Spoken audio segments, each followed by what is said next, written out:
Just to clarify, I told Mark, I fought in Vietnam and I served in Iraq and Afghanistan. It was a lot better there than it was in Vietnam.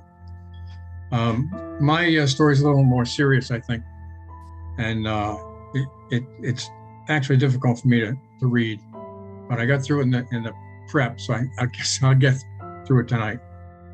It's called Friendly Fire. Ever since my arrival in Vietnam in late August 1969, I'd been in the base camp at Pleiku, serving in a variety of positions until an ear infection cleared up. The ear infection began when I was home on leave in July, and it continued even when I was sent to jungle school in Panama. It was a middle ear infection that left me with no sense of balance. Eventually, it started to clear up, and I was assigned as the reaction platoon leader in base camp. The reaction platoon was made up of whoever was back in base camp, usually the sick, lame, lazy, also the crazy, but that's another story. The job of the reaction platoon was to go out and sweep the perimeter of the base camp anytime there was an enemy probe or breach of the perimeter. It wasn't an especially dangerous or exciting job. It could take several days each time it happened.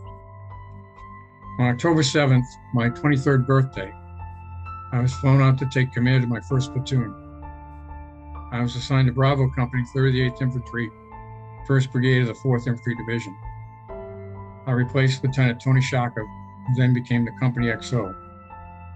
The other lieutenants in the company were Dave Mann and Fred Bullitt. Great name for an infantry guy, like Bullitt. The company had made contact with some Viet Cong the previous day, and everyone was pretty excited. We set up a company perimeter in the vicinity of the contact and ran platoon-sized patrols for the next 2 weeks. Other than finding a large enemy weapons cache hidden in some caves, those 2 weeks were rather uneventful. I got to know my men, I got to know the men of my platoon, and they got to know me. About the 21st of October, we were ordered to move the company to a new location several clicks away.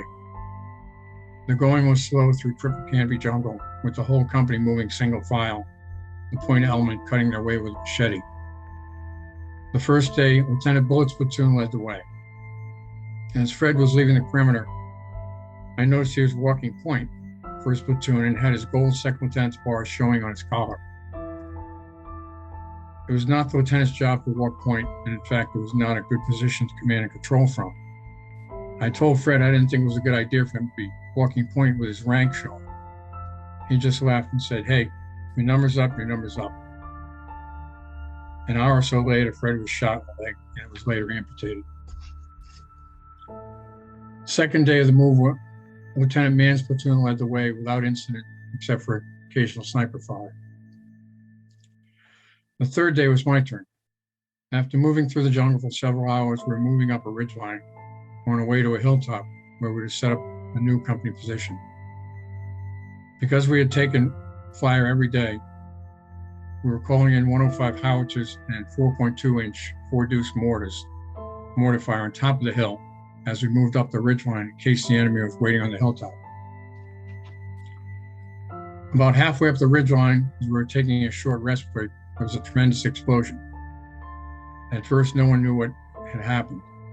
Was it an ambush? Was it enemy artillery and mortars? We soon realized it was friendly fire from the fire base supporting us. One of the 4-deuce rounds had gone the wrong way and landed in the middle of my point squad. The forward observer immediately called for a check fire to stop the fire base from firing any more rounds. We immediately started to determine who was hit and started to take care of the wounded. The whole thing seemed like a bad war movie I'd seen as a kid. People were lying all over the trail, screaming and moaning.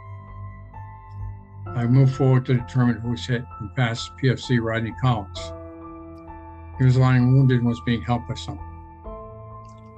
Up front, I found 2 men who were dead and a number of others wounded. One of the dead, Specialist Max Pugmire, did not seem to be hit at all. There were no visible wounds. It turned out he took a small piece of shrapnel through his heart.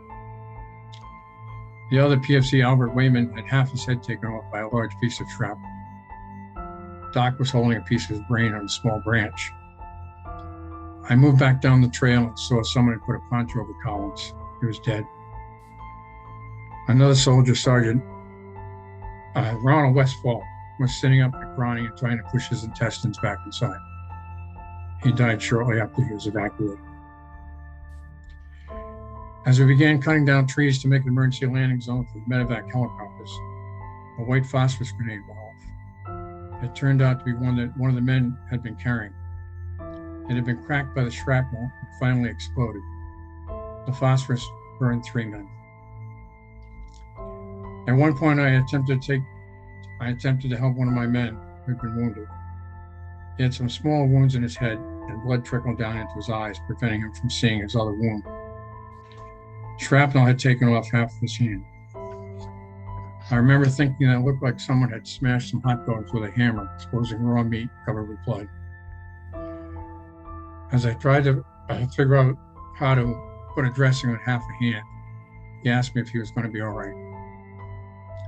He had worked in civilian life in an office as a clerk typist. I lied and told him he was going to be fine. I just couldn't tell him about his hand. By this time, I just wanted to sit down and cry. I suppose I was in shock like all the others. But I couldn't sit down and cry. I wouldn't let myself do that. I was the leader. I knew I had to suppress my emotions and keep control. That's what they taught me at Fort Benning. That's what I had to do. It was the hardest thing I ever had to do in my life. I was walking about 13th in a file of 35 men in the platoon. It turned out that every man in front of me, as well as the man behind me, immediately behind me, was killed or wounded seriously enough to be medevaced. Number 13 turned out to be my lucky number for that day. The next day, my medic pointed to my helmet and asked how long I had the hole in my helmet. I looked and saw that a piece of shrapnel had gone through the steel helmet and lodged in the liner. That had been the first day I wore my helmet in the field. I usually wore a boonie hat, saw a floppy hat. I saw a floppy brimmed hat when on patrol. I was lucky again. That was my first major experience as a platoon leader in Vietnam. After that, I tried not to get to know my men that well.